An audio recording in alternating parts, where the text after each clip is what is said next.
The Pleistocene began about 2.6 million years ago. A world of repeating cold and warmth, glaciers spreading, then retreating, sea levels falling, then rising, vast steppe tundra stretching across continents, open, windy,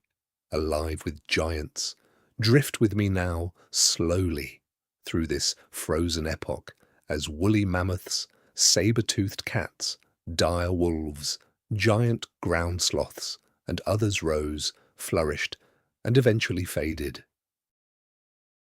About 2.6 million years ago, at the dawn of the Pleistocene epoch, which marks the beginning of the Quaternary period in Earth's geological timeline, our planet began tipping into a series of prolonged ice ages,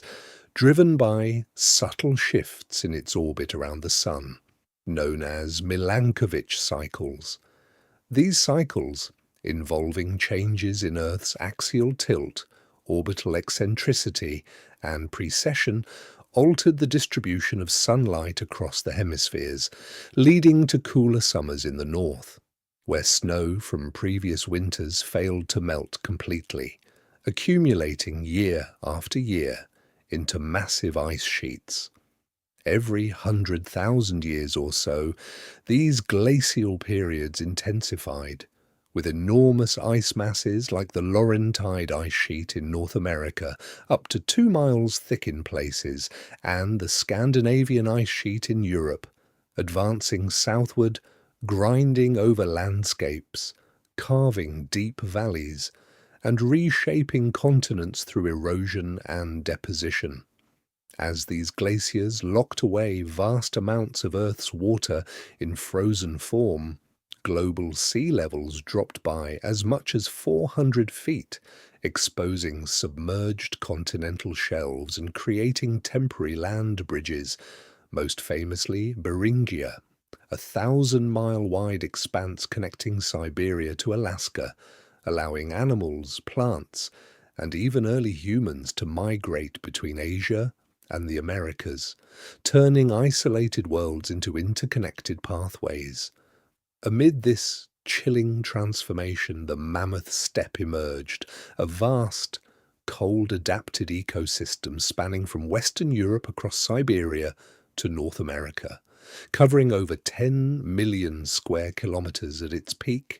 an endless mosaic of grassland, sedges, herbs, and hardy shrubs like dwarf willow and birch, with little tree cover due to the underlying permafrost, relentless winds, and intense grazing pressure from megafauna, which prevented forests from taking root. This treeless expanse thrived under a pale, hazy sun, where the horizon stretched unbroken for miles, a sea of muted greens and browns in summer, blanketed in white during winter. Winters were long, dark, and unforgiving, with months of sub-zero temperatures, blizzards howling across the plains, and auroras flickering in the polar night, while summers were short, intense, and bright, the sun lingering high for nearly 24 hours in northern latitudes, triggering a frantic burst of green growth for just a few months, flowers blooming in profusion, insects humming, rivers swelling with meltwater. The air carried a crisp frost, even in warmer spells, mingled with the earthy scent of dry grass, distant pine from scattered conifer groves, and the faint, musky odour of herds on the move, a quiet, endless horizon that whispered of survival in a world balanced on the edge of ice. Woolly mammoths, Mammothus primigenius, emerged as a distinct species on the Mammoth steppe roughly 400,000 years ago, evolving from earlier steppe mammoth ancestors, Mammothus trogontheri, through gradual adaptations to the intensifying glacial cycles of the Middle Pleistocene. Their bodies reshaped themselves for the cold, a thick layer of subcutaneous fat up to 4 inches deep, a double coat of fur, the outer guard hairs reaching 3 feet long, coarse and reddish-brown to dark chocolate, the dense underwool called civeat in modern musk oxen, fine, soft, and incredibly insulating, trapping air like a living blanket. Their ears shrank to palm-sized rounded flaps, minimizing heat loss, their tails shortened to stubs, reducing frostbite risk, and their skulls grew domed and high, housing large nasal passages that warmed incoming air before it reached the lungs. Most striking were the tusks, ivory spirals growing continuously throughout life, some bulls reaching 16 to 18 feet in length, curved outward, then inward, used not only for foraging, but as weapons, snow-clearing tools, and status displays during must, the seasonal surge of testosterone that turned even gentle bulls aggressive. Picture her, now, the matriarch of a small family group, a mature female standing about 10 feet at the shoulder, weighing between 9 and 12,000 pounds, her body a living fortress against the wind. Her coat gleams faintly under the low Arctic sun, the long outer hairs swaying slightly, catching frost crystals that sparkle like distant stars. Beneath, the underwool is so thick it forms a seamless insulating layer, keeping her core temperature steady even when the wind chill drops to -60. Her small ears flick once, listening, then fold close to the skull.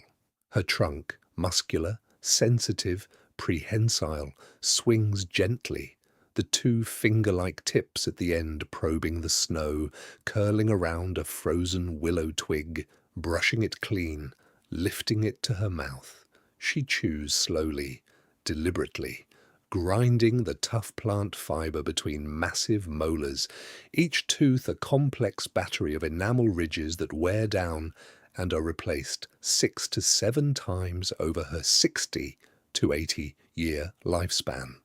Behind her, the family follows in loose formation 3 grown daughters, each already bearing the same reddish-brown mantle, 2 juveniles, 1 still nursing, pressing close to its mother's flank for warmth, and a newborn calf, barely 3 feet tall, wobbling on unsteady legs, trunk already curling instinctively toward the protection of the herd. They walk at a steady, unhurried pace, 3 to 4 miles per hour, feet splayed wide, acting like natural snowshoes, distributing weight so they barely sink into the crust. Low-frequency rumbles roll from their throats, infrasound vibrations traveling miles through the cold, dense air, a private language of contact calls, reassurance, warnings, felt in the chest as much as heard. They pause at a snow-covered patch. The matriarch lowers her head, sweeps her long tusks in wide arcs, clearing a feeding crater 2 or 3 feet deep, exposing the frozen sedges, grasses, and dwarf willows beneath. The herd clusters around the cleared ground, trunks dipping, pulling up clumps, chewing methodically, the sound a soft, rhythmic grinding, almost meditative.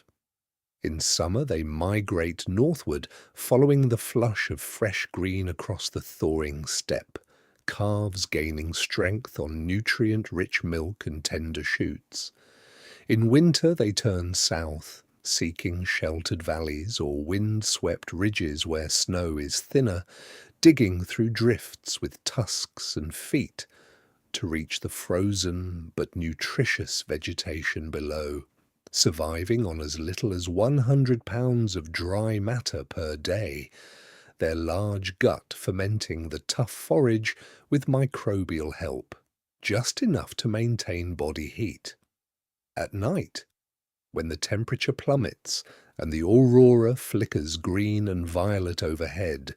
they form a tight circle, heads inward, rumps outward, calves and juveniles sheltered in the centre, adults forming a living windbreak, their combined body heat creating a microclimate several degrees warmer than the open air. The wind howls around them, snow drifts against their flanks, but inside the huddle the air is still, filled only with slow breathing, occasional soft grunts, the faint rustle of fur. Life is steady, hard, repetitive, yet enduring, the steppe providing just enough, season after season, for hundreds of thousands of years, until the world itself began to change once more. In warmer pockets of the landscape, and especially during the milder interglacial periods, those brief, warmer respites between the long glacial advances, saber-toothed cats thrived across a wide range of habitats in the Americas. Smilodon fatalis, the best known and most widespread species in North America, was a powerfully built ambush predator, standing about 4 feet at the shoulder, weighing between 350 and 620 pounds on average, with a muscular, stocky frame that favoured strength over speed. Its front limbs were exceptionally robust, with enlarged deltoid and pectoral ridges on the humerus and massive flexor muscles, giving it tremendous grappling power to pin and restrain prey far larger than itself. The skull was broad and short, accommodating powerful jaw-closing muscles, though its overall bite force, estimated at roughly 1/3 that of a modern lion of similar size, was relatively weak, specialized instead for a precise, slicing action. The signature feature, of course, was those elongated upper canines, up to 7 inches long in large adults, curved, razor-sharp, and serrated along the edges like steak knives, perfectly engineered to inflict deep, bleeding wounds rather than crush bones.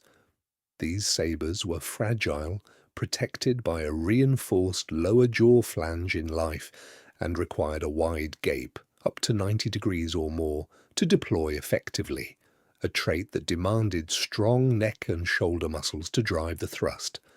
Imagine one now, a prime adult female Smilodon fatalis, crouched low in the tall, golden grass near a Pleistocene watering hole, her tawny or spotted coat, likely dappled with darker markings for camouflage, blending seamlessly with the sun-dappled vegetation of open woodland edges or bushy savanna margins. Her golden eyes, forward-facing for stereoscopic vision, lock on to movement, pupils narrowing to slits in the bright light, muscles ripple beneath the fur, shoulders and forelimbs coiled like springs,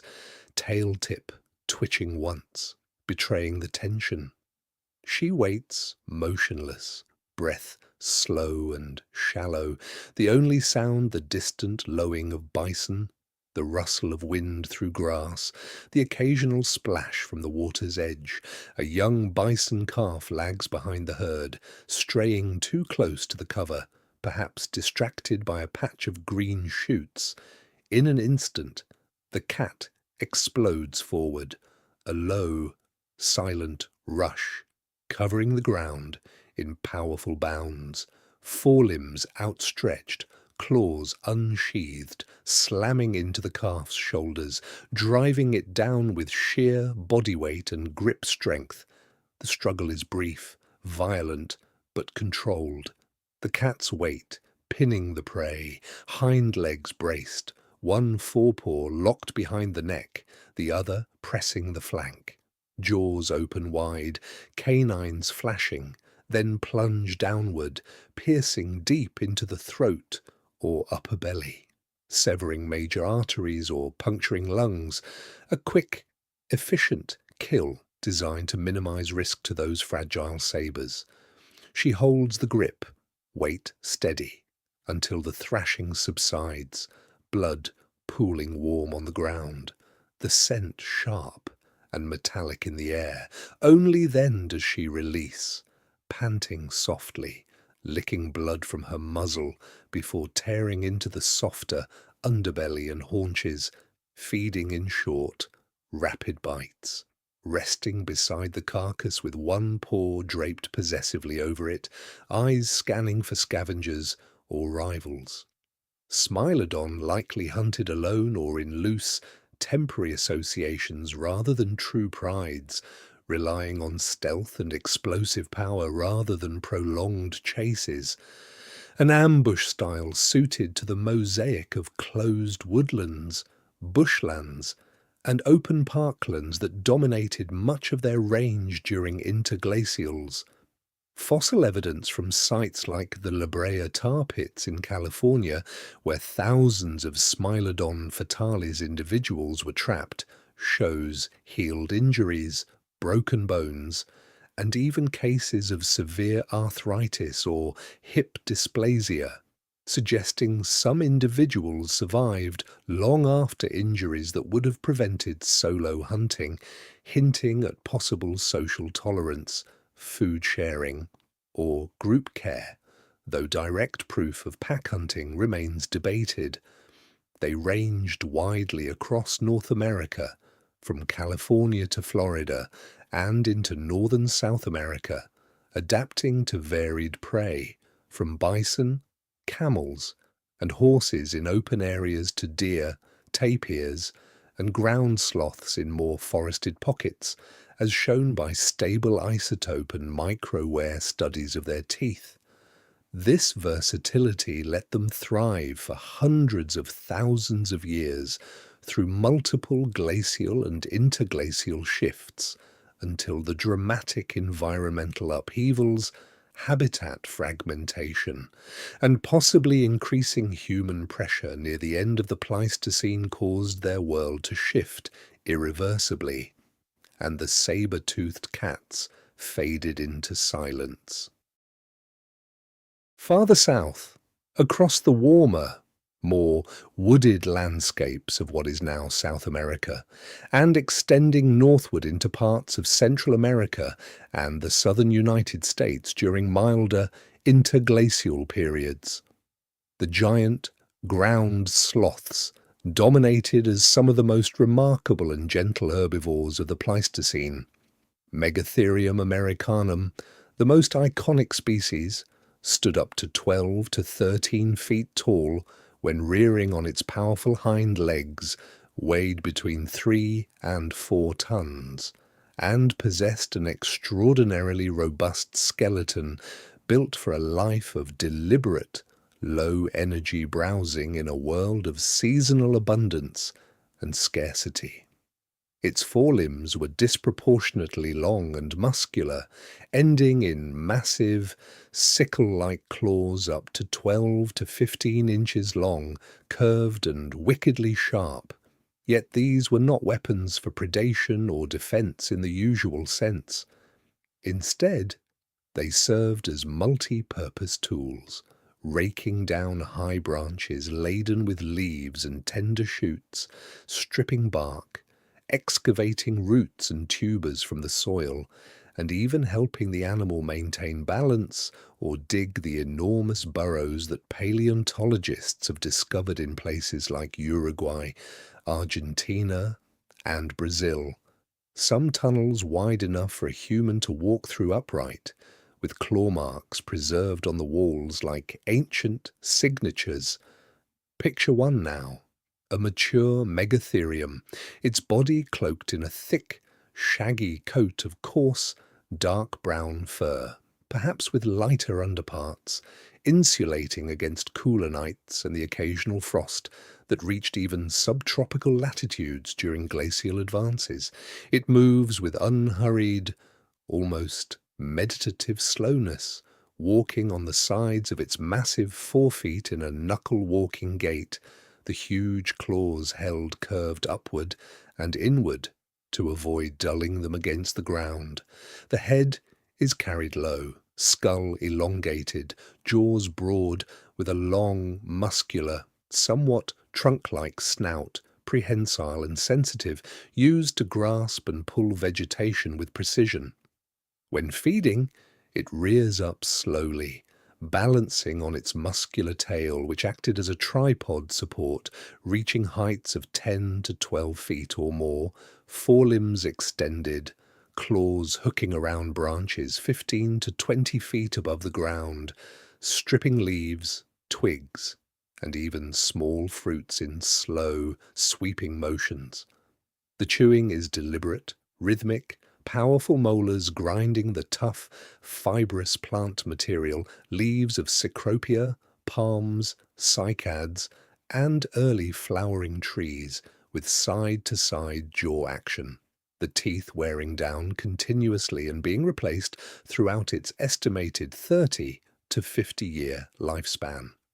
These giants lived quietly, conservatively, moving little and expending minimal energy in a strategy perfectly suited to their massive size and the patchy, seasonal resources of Pleistocene South America. Most evidence suggests they were solitary or lived in small, loose family groups, perhaps a mother with one or two offspring travelling slowly through gallery forests, woodland edges, and open savanna woodland mosaics, where browse was abundant enough to sustain their enormous caloric needs without requiring constant movement. Their thick, leathery skin, reinforced in places with embedded dermal ossicles, small bony nodules forming a kind of natural chainmail, provided excellent protection against the few large predators that shared their range, such as Smilodon populator, the even larger South American saber-tooth, or giant short-faced bears. Adult Megatherium, with its sheer bulk, reach, and those formidable claws, was simply not worth the risk for most hunters, leaving them largely unmolested in life. One of the most extraordinary aspects of their existence revealed by fossil burrows and trackways is their habit of excavating massive underground shelters. Some burrows reached 60 to 80 feet in length, with tunnels wide enough for 2 or 3 animals to pass, and ceilings high enough to accommodate their upright stance. These were likely used as refuges from cold snaps, heavy rains, or predators, and possibly for thermoregulation in the hot, humid summers of the tropics. Inside, the air would have been cooler, damper, smelling faintly of earth and decaying vegetation, the only sounds the slow breathing of the sloth, the occasional scrape of a claw against clay, the drip of water from roots overhead. They lived this way, unhurried, untroubled, for hundreds of thousands of years, through multiple glacial and interglacial cycles, until the dramatic environmental shifts, habitat fragmentation, and the arrival of human hunters near the end of the Pleistocene brought their quiet era to a close. Across the vast Mammoth steppe, from the wind-swept plains of Beringia to the open grasslands of Central Europe and North America, dire wolves, Canis dirus, moved as one of the most formidable pack hunters of the Pleistocene, larger and more heavily built than modern grey wolves. Adults typically measured 5 to 5.5 feet from nose to tail base, stood about 3 feet at the shoulder, and weighed between 130 and 175 pounds, with some exceptional specimens approaching 200 pounds. Their skulls were noticeably broader and more robust than those of grey wolves, with shorter, thicker snouts, powerful zygomatic arches, and massive carnassial teeth, especially the lower fourth premolars and upper first molars, designed for bone-crushing force. Bite strength estimates place them at roughly 129% that of a grey wolf of similar size, with thicker enamel and reinforced tooth roots allowing them to splinter large bones, extract marrow, and process carcasses that other predators left behind. This hyper-carnivorous adaptation made them specialized scavengers as much as hunters, thriving on the abundant megafauna kills and winter-starved carcasses that littered the steppe. Imagine a pack now, perhaps 8 to 12 adults and subadults, padding silently through fresh snow under a pale winter sky, their thick, grey-brown fur dusted white, blending with the frost-covered landscape, noses low to the ground. They move in loose formation, the alpha pair leading, younger wolves flanking, tails low, ears pricked. The air is sharp with cold, carrying the faint, coppery scent of blood from miles away, an injured bison calf lagging behind its herd, or a young mammoth weakened by a long migration. The pack slows, noses flaring, low growls rippling through them as they lock onto the trail. They fan out instinctively, circling wide to approach from downwind, shadows among the snowdrifts. The bison calf senses danger too late, head swinging, low bellow rising, but the wolves close in with practiced coordination. One darts in low, snapping at the heels to slow it. Another leaps for the flank, teeth sinking into muscle, while the lead wolf lunges for the throat or muzzle, jaws clamping with crushing force. The struggle is brief but intense, hooves thrashing, snow flying, blood staining white, until the calf collapses, steaming in the cold air. The pack tears in, ripping chunks of hide and meat, the sound of crunching bone and tearing flesh echoing across the plain. Dominant animals feeding first, subordinates waiting their turn, pups and yearlings learning by watching. When the kill is large, they gorge, stomachs distending, then rest beside the carcass, bellies full, bodies pressed together for warmth, guarding it from smaller scavengers, foxes, wolverines, or lone hyenas that circle at a distance. Dire wolves were highly adaptable, capable of both active pack hunting and opportunistic scavenging, often driving off weaker predators like American lions or short-faced bears from fresh kills, or feasting on frozen megafauna carcasses left by winter starvation or blizzards. Fossil evidence from sites like Rancho La Brea in California, where over 4,000 dire wolf individuals were trapped in asphalt seeps, shows a high proportion of healed injuries, broken ribs, fractured limbs, crushed skulls, and even severe dental wear, suggesting they survived repeated high-risk encounters, likely supported by pack cooperation and food sharing. Stable isotope analysis of their teeth reveals a diet dominated by large herbivores, bison, horses, camels, ground sloths, juvenile mammoths and mastodons, indicating they were apex predators in many ecosystems, yet flexible enough to shift toward carrion when live prey grew scarce during harsh glacial maxima. Packs endured through multiple glacial cycles, from the early Pleistocene through the last glacial maximum, their robust build and social structure allowing them to weather extreme cold, long winters, and fluctuating prey availability. They ranged widely across the Americas from Alaska to Peru, adapting to open steppe, woodland edges, and even montane valleys, always following the herds, always ready for the next opportunity. Yet this adaptability, this endurance, would ultimately meet its limit when the climate warmed rapidly at the end of the Pleistocene, fragmenting the steppe, reducing megafauna populations, and introducing new pressures from human hunters, bringing the era of the dire wolf to a quiet, final close. Every 100,000 years or so, a profound shift would occur in the planet's climate rhythm, driven by those subtle astronomical Milankovitch cycles, variations in Earth's axial tilt, the shape of its orbit from more circular to more elliptical, and the slow wobble of its axis like a spinning top.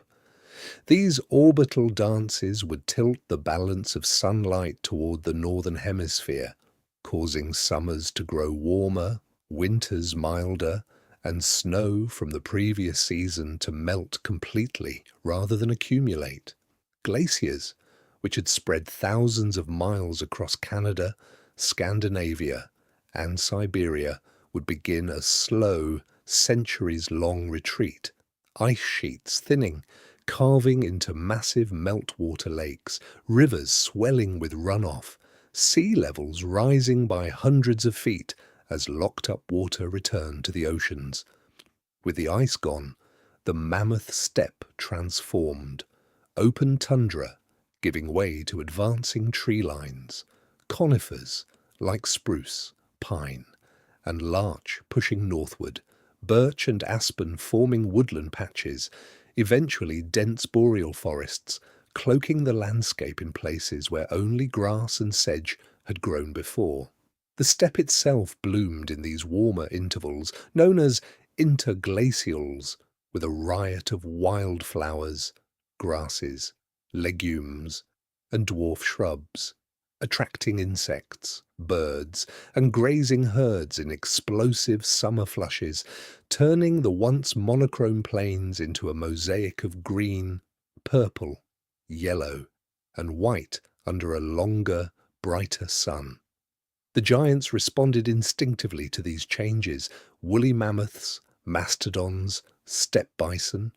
and horses migrated northward in great waves, following the advancing green belt, calves born in the flush of summer grass, gaining weight rapidly on rich milk and tender forage.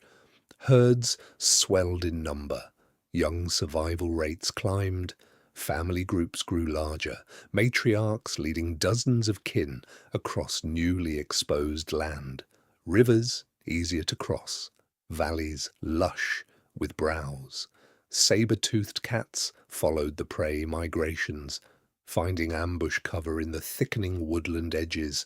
while giant ground sloths in the south browsed newly abundant tree foliage, rearing higher to strip leaves from branches that had been out of reach during colder times. Dire wolves expanded their territories, packs hunting in denser cover, scavenging richer winter kills as prey populations peaked. For a few thousand years, life flourished. The land seemed generous. The cycles of feast and famine tilted toward feast, populations reaching their zenith. But the warmth was always temporary, a brief interlude in the longer story of ice. As the orbital parameters shifted again, summers cooled, winters lengthened, snow lingered, and the glaciers began their slow, inexorable return. Forests retreated southward, tree lines shrinking, boreal woodlands giving way once more to open steppe, then to tundra, permafrost creeping back underfoot. The steppe shrank. Productive summer grazing grounds fragmented, winter forage grew scarcer, herds thinned, young survival dropped as mothers struggled to produce enough milk. The giants adapted, as they had for millions of years, natural selection favouring those with thicker underwool, denser fat reserves, broader feet for walking on deepening snow, larger body mass to retain heat, longer migration routes to chase the remaining patches of green, more efficient digestive systems to extract every calorie from tough, frozen plants. Some species grew even larger over time, an evolutionary trend toward gigantism that helped buffer against cold and starvation but also increased their caloric demands, making them more vulnerable when resources tightened. cycle after cycle, glacial maximum to interglacial warming and back, for over 2 million years.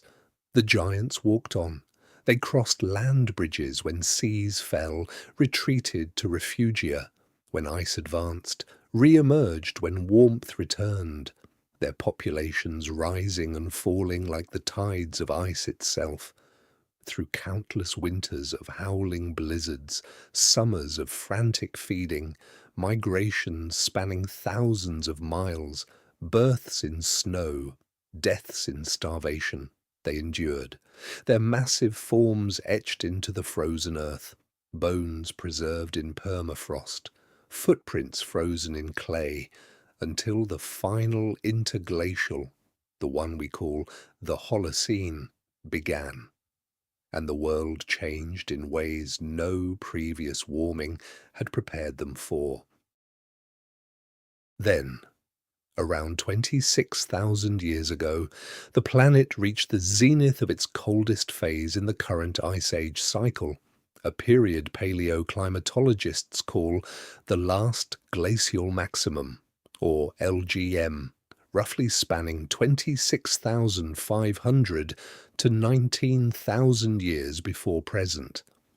This was not just another cold snap. It represented the peak intensity of the Wisconsin glaciation in North America, the Worm glaciation in Europe, and equivalent maxima across the globe, when Earth's orbital configuration combined with low atmospheric carbon dioxide levels and high albedo from expanding ice locked the Northern Hemisphere into a deep freeze.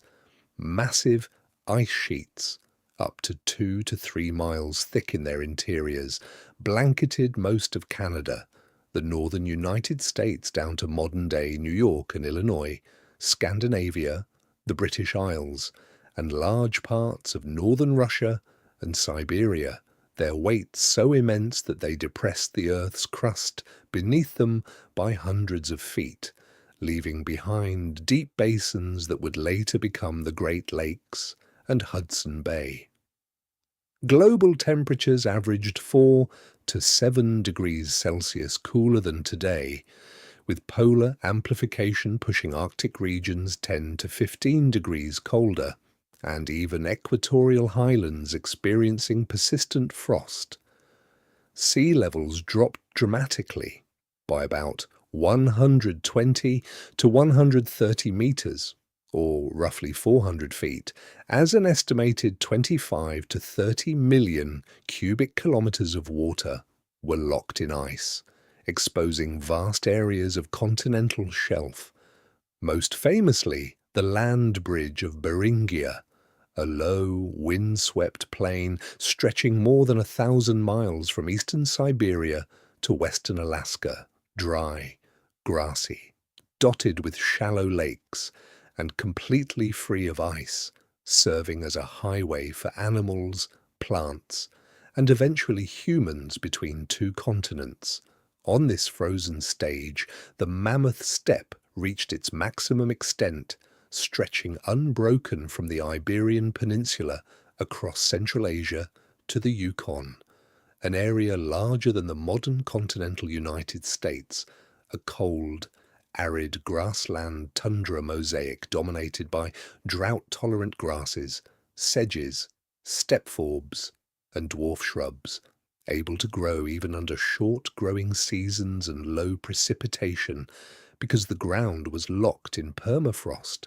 preventing deep rooting but preserving nutrients near the surface. Woolly mammoths roamed these newly exposed coastal plains and continental shelves, herds sometimes numbering dozens, moving slowly across what are now submerged seabeds, their tusks sweeping snow from frozen sedges, calves trailing close to mothers, nursing on milk rich in fat to survive the brutal winters.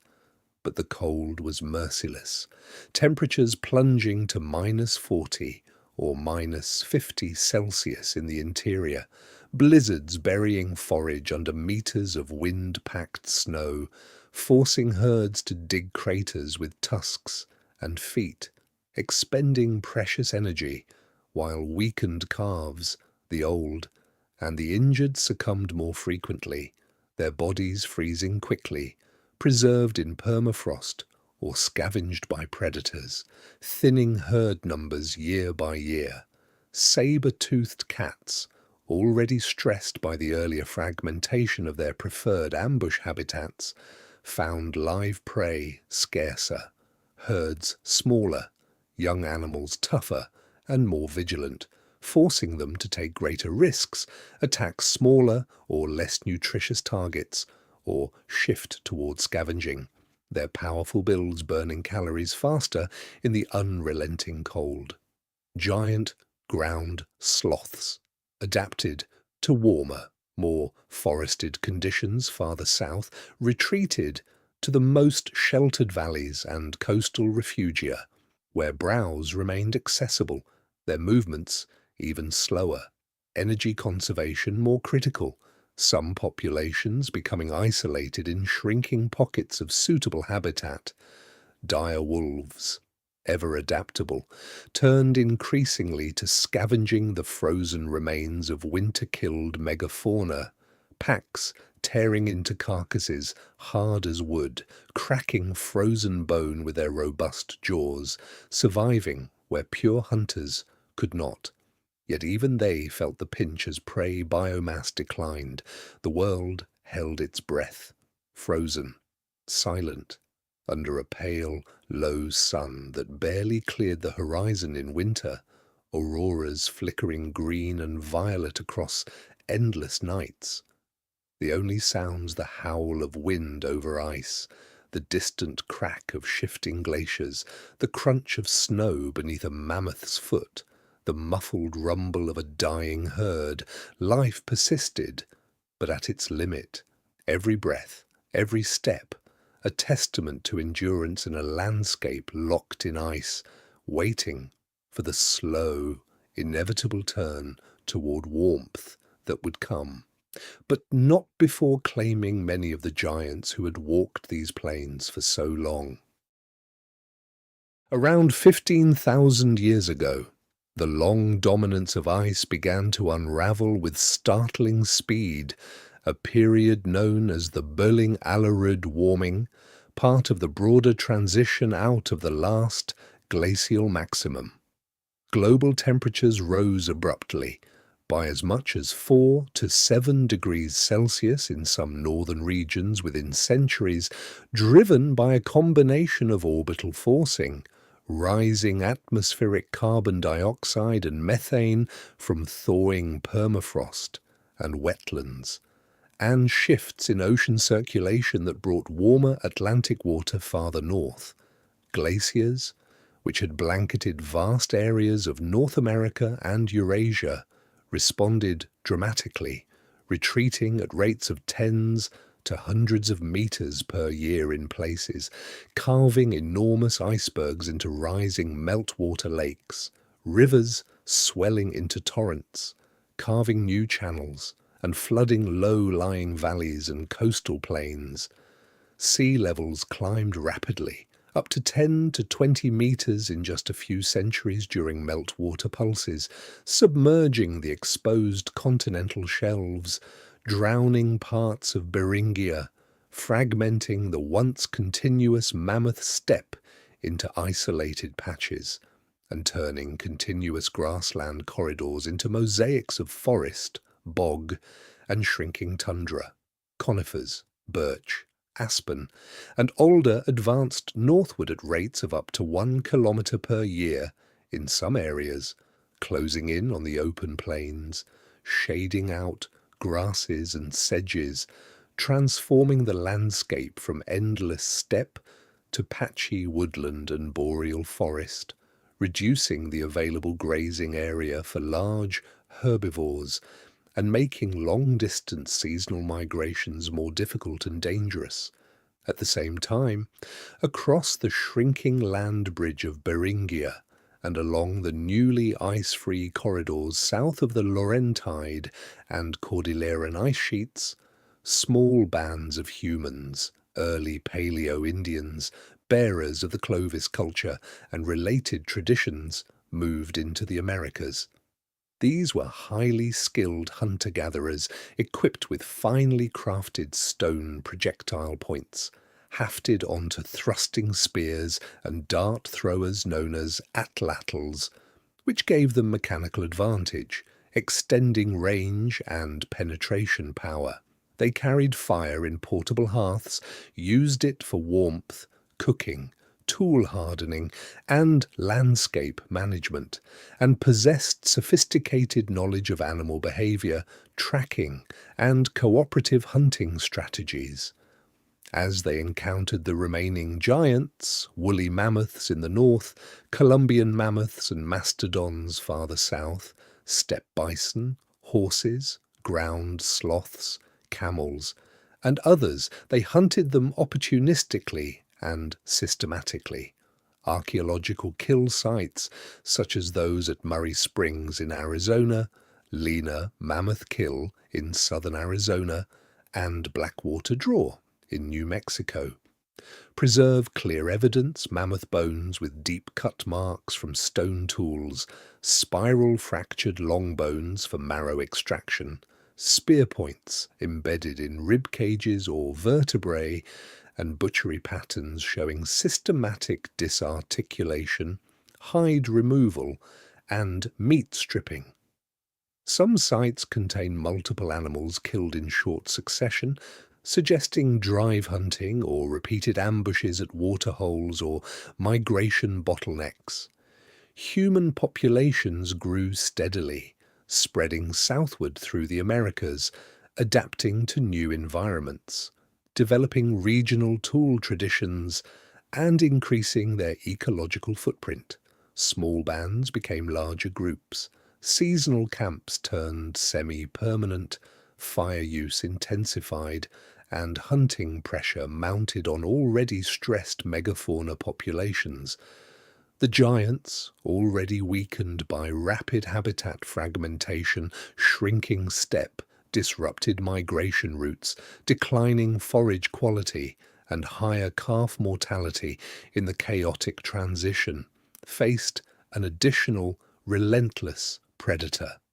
Climate chaos, sudden shifts between warm pulses and brief cold snaps like the Younger Dryas around 12,900 to 11,700 years ago, further destabilized ecosystems, freezing lakes, killing vegetation, and forcing animals into ever smaller refugia,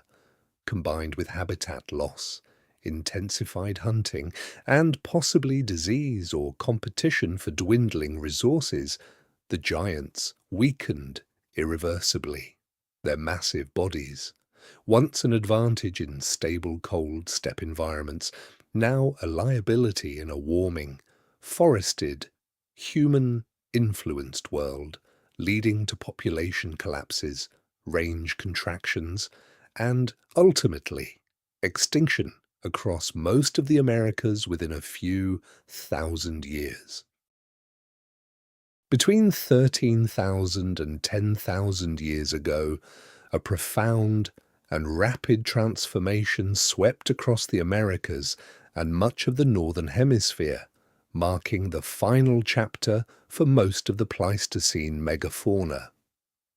This interval, spanning roughly the end of the Bulling Alarud warming and the abrupt Younger Dryas cold snap, 12,900 to 11,700 years ago, followed by the swift onset of Holocene warming, saw the collapse of many iconic Ice Age giants, woolly mammoths, already reduced to scattered populations on the mainland, persisted longest on isolated refugia. Wrangel Island in the Arctic Ocean held a small, dwarfed population until around 4,000 years ago,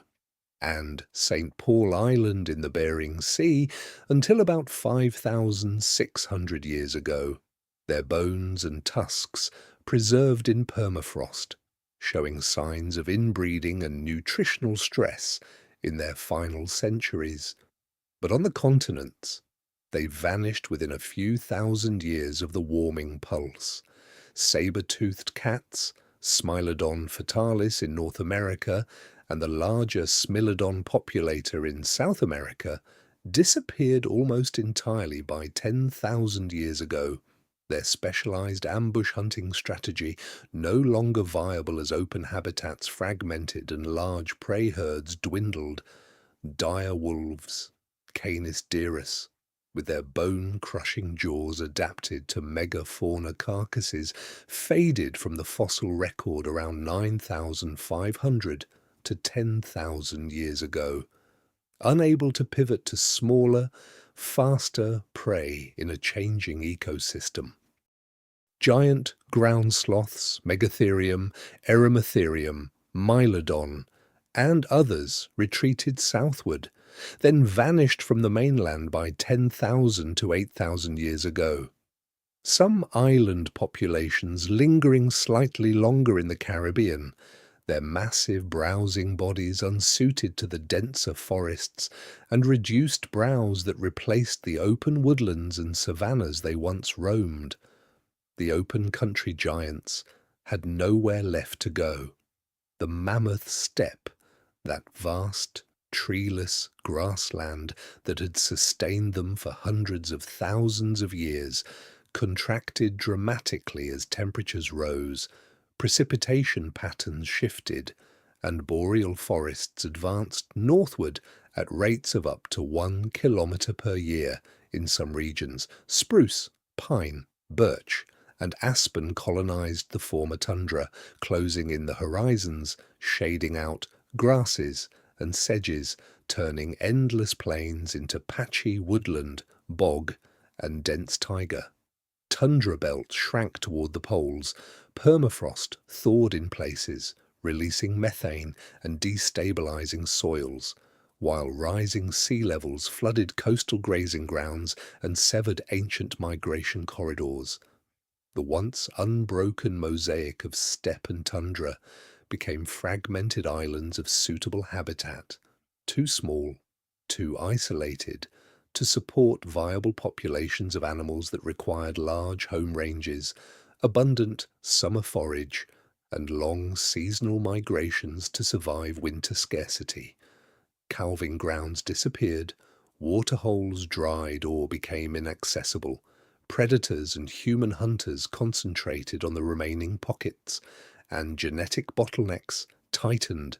reducing resilience. Meanwhile, small mammals, voles, lemmings, ground squirrels, hares, and birds, ptarmigan, snowy owls, ravens, waterfowl, adapted with relative ease. Their smaller body sizes, higher reproductive rates, flexible diets, burrowing habits, and ability to exploit seeds, insects, carrion, and new forest resources allowed them to thrive in the shifting mosaic of woodland, wetland, and remnant tundra.